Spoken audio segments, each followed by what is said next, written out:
Hey guys, so WWE Extreme Rules 2016 happened tonight, and typically these shows are really fun to watch. I think almost every match has a stipulation added to it, and it is just a blast.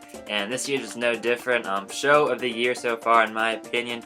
So yeah, let's get right into it. The first match was on the kickoff show. Baron Corbin taking on Dolph Ziggler. This match was pretty good. Got the crowd going, set the tone for the rest of the show. Basically what the kickoff show match is supposed to do. And in the end, Baron Corbin got the win over Dolph Ziggler, which was expected. Corbin, the young up-and-comer, Ziggler kind of has that established reputation. So having Corbin beat Ziggler made perfect sense here. He gets his revenge win because I think he lost the Payback. So Corbin beats Ziggler on pay-per-view, and now Corbin can move on to somebody else and hopefully cement his status as belonging on the main roster, continue to build his stock as a WWE wrestler. After that, the Bullet Club took on the Usos. Luke Gallows and Carl Anderson taking on Jimmy and Jay. This match was really good, really fun, pretty fast-paced, and in the end, the Bullet Club, or as WWE calls it, the Club, got the win over the Usos, which was a smart decision, in my opinion. The Club really needed kind of a signature win on a big pay-per-view, and I think beating what had been one of the main faces of the tag team division for the past couple years worked out well for the Bullet Club. They came in hot, had like an NWO style debut when they took out the Usos, and them beating them was, I think, the perfect move. So Club defeats the Usos. And going forward, I have no idea what's going to happen, and I'll explain as to why I think that later, because of the main event implications that affected this match. After that, it was Rusev taking on Kalisto for the United States Championship, and Rusev beat Kalisto to become the new United States Champion. Kind of makes sense. John Cena is on his way back, I think on Memorial Day, so next Monday. That perhaps they could reignite their old rivalry, or maybe WWE is going to keep having Kalisto challenge Rusev for the belt to try and win it back. I'm not really sure. Kalisto didn't really have that big of a run with the U.S. title. Weird booking kind of ruined it, but Rusev, back where he needs to be, a monster heel, has the U.S. title belt. He's back with Lana. That's what made him popular back when he first debuted. It worked, so WWE is going back to that, and it should work again, in my opinion. And I think John Cena, when he comes back, will challenge Rusev for the United States Championship. After that, it was a Tag Team Championship match between the New Day and the Vaudevillians. And again, fun match, really solid overall, good action. The New Day retained. They were way over with this crowd, and the crowd at this point was pretty good. They were lively, they were in it, and they were just hanging on every word that the New Day said. And as I said, New Day retained the belts over the Vaudevillains. Don't know what's going to happen with the Vaudevillains from here. Maybe they get a rematch at Money in the Bank, not really sure. It depends on how long Enzo is still out with his concussion injury. Perhaps Enzo and Cass are next in line to challenge the New Day. I don't know what's going to happen with the tag team division at this point. Maybe, possibly down the road, Anderson and Gallows could challenge for the titles against the New Day. But for tonight, at least, the New Day, still your tag team champions. They beat the Vaudevillains, and I'm just going to throw out a wild guess and say that maybe we'll get like since Money in the Bank is coming up, could be a ladder tag team championship match between the Vaudevillains, Big Cass and Enzo, and the New Day, but that's probably wishful thinking on my part, so I don't really know what's going to happen, but that's what I think could happen. After that, it was the Intercontinental Championship Fatal 4-Way match. The Miz, Cesaro, Kevin Owens, and Sami Zayn, and they stole the show outright. Hands down, match of the night. It was incredible, fantastic, and the crowd just exploded all over it. They were going nuts. There was a ton of cool spots. And in the end, The Miz retains his IC title. It was a bit of a shock. I didn't think he was going to do it, but WWE decided to pull the trigger on The Miz. He's still your Intercontinental Champion. And I don't think this feud between Miz and Cesaro, at least, is over. They might have an Intercontinental Championship rematch at Money in the Bank. But Money in the Bank, I don't know. It's that weird pay-per-view that'll take like random champions and throw them in the Money in the Bank ladder match. So these championship rematches may not happen. They might. They may not. I don't know.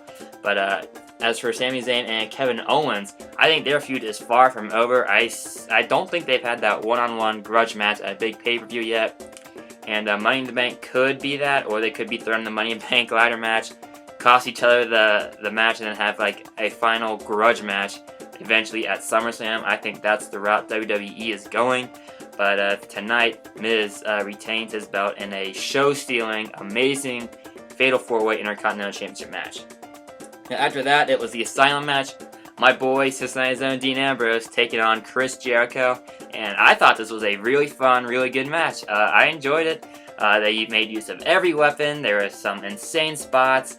And yeah, Ambrose gets the win. And unfortunately, this match had the unfortunate task of following the mind-boggling Fatal 4-Way match that happened right before. And typically, once a show-stealing match happens, every match after that gets dead reactions, and this match was no exception.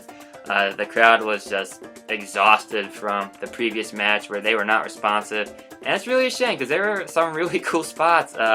Ambrose and Jericho using the kendo stick, there was the fire extinguisher spot, the leather strap spot, nunchucks. They pretty much used every weapon hanging above this cage, and then Ambrose jumped off the top of the cage and hit Jericho with a massive elbow that normally would have gotten a huge cheer, but yeah, the crowd was too exhausted. But they did pop once Ambrose, he grabbed the bucket, and once he pulled out the bucket, when he revealed it was a bag of thumbtacks. The crowd went nuts for that, poured the thumbtacks all over the mat, and later in the match, after Jericho actually used the barbed wire 2x4 on Ambrose a couple of times. That looked painful, but Ambrose had the last laugh, counters the code breaker, slams Jericho into the thumbtacks, and then hits the Dirty Deeds on Jericho on the thumbtacks. Brutal match. Jericho was a humid pin cushion, had blood dripping from his back, his elbows, where all the thumbtacks were. And yeah, fun match, brutal match. I was surprised they got the green light to do the thumbtacks, guys. I haven't seen that spot in like 10 years since Mick Foley hit Edge with it at WrestleMania 22 in 2006. So yeah, fun match. I liked it. Really solid match. Ambrose gets the win, and I think that win it's going to propel him to the Money in the Bank victory. He's going to win that briefcase. That's my prediction. I'm sticking to it. Ambrose, Money in the Bank winner. Bank on it. After that, it was Charlotte versus Natalya for the women's title in a submission match.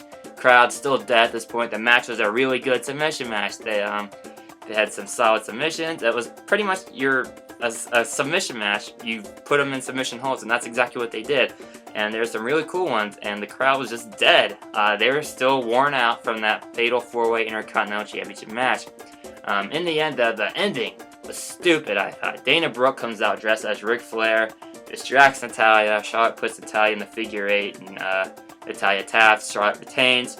And yeah, just a weird, dumb finish to what was a pretty good match in my opinion. Looks like Charlotte and Dana Brooke, I guess, are allies now. I don't know if Natalya's going to get a rematch. They'll probably throw somebody else at Natalya, or at Charlotte, to keep her busy until SummerSlam, when I think she'll take on Sasha Banks and ultimately lose the women's title to Sasha Banks at SummerSlam. After that, the crowd woke up because it was the main event. Roman Reigns versus AJ Styles for the WWE Championship. And Styles, the overwhelming favorite in this match. Reigns was getting booed out of the building. He was getting "you still suck" chants, "you can't wrestle" chants. And this match was fantastic. Really good match. A lot of cool spots. Roman Reigns tosses Styles looked like 10 feet in the air, and he came crashing down through an announce table. And then Reigns powerbombed Styles through another announce table. Styles was going through tables left and right, it seemed. Gallows and Anderson were involved. The Usos were involved. Styles hit a Styles Clash on Reigns on a steel chair.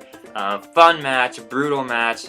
But in the end, Roman Reigns retains, which didn't really make sense. Because right before he had speared Styles to pin him, Styles was going crazy with his chair. He beat the Usos with it. He was hammering Reigns with it.